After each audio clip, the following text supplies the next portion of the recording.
Coba dibayangin, ada sebuah buku yang ditulisnya aja harus sembunyi-sembunyi di tengah kejaran polisi. Buku yang tujuannya itu bukan buat merebut kekuasaan, tapi justru buat ngebongkar cara pikir bangsanya sendiri. Nah, hari ini kita bakal bedah karya monumental itu, Madilog, magnum opusnya Tan Malaka. Ini bukan sekedar buku ya, tapi sebuah senjata untuk revolusi mental. Kutipan ini kuncinya. Bagi Tan Malaka, kemerdekaan sejati itu nggak dimulai dengan angkat senjata di medan perang. Bukan. Tapi dimulai dengan membebaskan pikiran. Karena menurut dia, sebuah bangsa nggak akan pernah benar-benar merdeka kalau cara berpikirnya ya masih terjajah. Jadi, penjajah pikiran yang dimaksud Tan Malaka itu apa sih? Nah, dia ini mengidentifikasi musuh utamanya dengan sangat jelas. Sebuah pola pikir yang waktu itu merajalela banget yang ia sebut dengan logika mistika. Intinya gini, logika mistika itu adalah cara pandang yang nyerahin semua sebab akibat ke hal-hal gaib. Kalau panen gagal, wah, itu bukan karena irigasinya jelek, tapi karena penunggu sawahnya lagi marah. Kalau ada yang sakit, solusinya bukan ke dokter, tapi pakai mantra dan sesajen. Nah, inilah lawan utama dalam pertempuran intelektual yang digagas oleh Tan Malaka. Tan Malaka itu benar-benar ngupas tuntas dampak dari logika mistika ini. Dan ini tuh bukan cuma soal kepercayaan pribadi loh. Pola pikir kayak gini bikin sebuah bangsa jadi pasif dan fatalistis. Cuma bisa pasrah aja sama nasib. Ini jelas menumpukan kemajuan kan? Soalnya ya nolak pembuktian ilmiah. Dan yang paling bahaya, bangsa yang kejebak dalam pemikiran kayak gini jadi gampang banget buat dikendaliin. Oke, menghadapi tembok logika mistika yang tebel banget ini, Tan Malaka nggak tinggal diam. Dia menciptakan sebuah senjata. Bukan dari baja, tapi dari gagasan. Sebuah buku yang ditempa dalam kondisi yang, wah, luar biasa genting. Ini yang luar biasa. Coba deh bayangin situasinya. Dia itu buronan tentara Jepang loh. Sembunyi di sebuah pondok dekat pabrik sepatu, tapi masih sempat-sempatnya ngabisin waktu totalnya sekitar 720 jam. Itu kira-kira 3 jam tiap hari selama 8 bulan. Cuma buat nulis buku ini. Ini nunjukin banget betapa pentingnya gagasan ini buat dia. Dia rela mempertaruhkan nyawanya, bukan buat konspirasi politik, tapi buat sebuah proyek pencerahan pikiran. Nah, penting banget buat kita paham, Madilog itu bukan rangkuman filsafat biasa. Tujuannya jauh lebih radikal dari itu. Tan Malaka itu nggak cuma pengen ngasih informasi. Dia pengen ngebongkar dan ngebangun ulang cara bangsanya berpikir. Inilah yang dia sebut sebagai revolusi dari dalam. Dan inilah nama senjatanya, Madilog.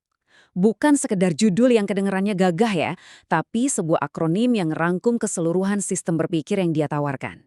Yuk kita bongkar satu persatu. Oke, sekarang kita masuk ke intinya, ke mesinnya Madilog. Tan Malaka nawarin ini sebagai 3 fondasi yang saling nyambung buat ngebangun cara berpikir yang ilmiah dan merdeka. Oke, jadi cara kerjanya gimana? Gini nih.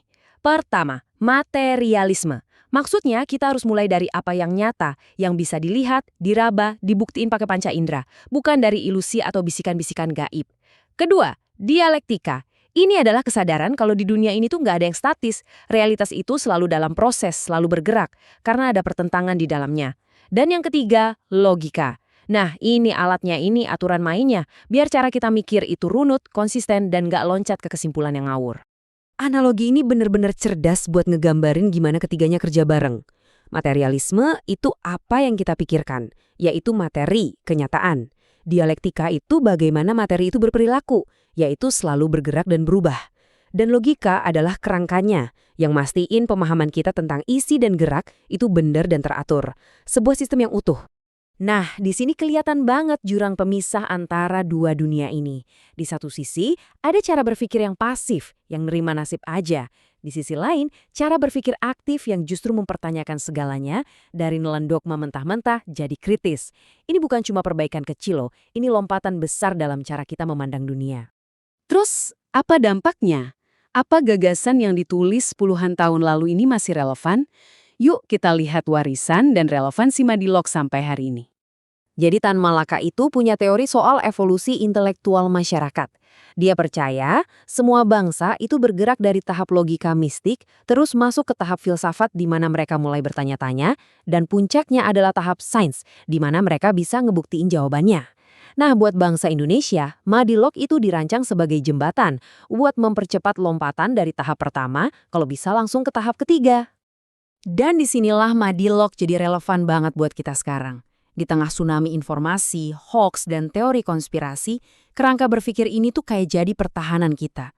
Materialisme maksa kita buat nanya, mana buktinya? Dialektika ngingetin kita kalau dunia itu nggak hitam putih. Dan logika ngasih kita alat buat ngebongkar argumen-argumen yang sesat.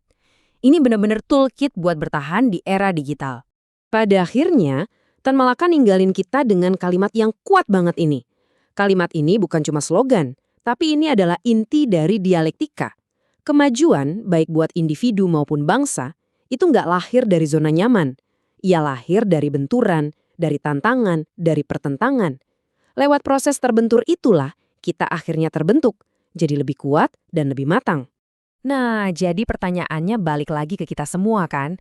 Di tengah dunia yang super berisik sama opini dan disinformasi di mana-mana, apa jangan-jangan senjata berpikir yang dirancang Tan Malaka 8 dekade lalu, yaitu berpijak pada bukti, paham sama perubahan, dan mikir secara lurus, justru jadi hal yang paling kita butuhin saat ini?